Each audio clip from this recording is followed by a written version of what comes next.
The day I finally stopped competing with his mother's approval. The first time Linda critiqued my Thanksgiving stuffing, I should have known.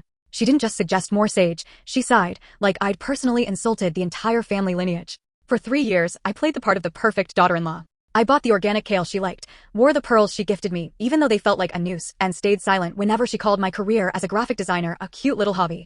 The vibe was always the same. She was the queen, and I was just the temporary help. And Mark? He was the prince who never learned how to say no to mommy. She's just old school, babe, he'd say, while she literally reorganized my pantry behind my back.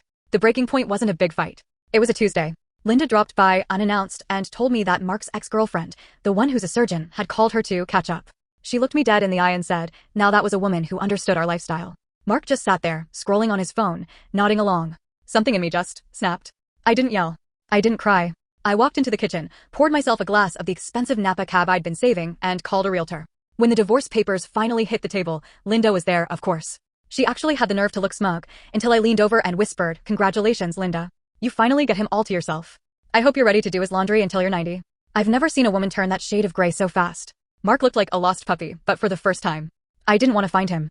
I walked out of that office, stepped into the California sun, and finally, I could breathe.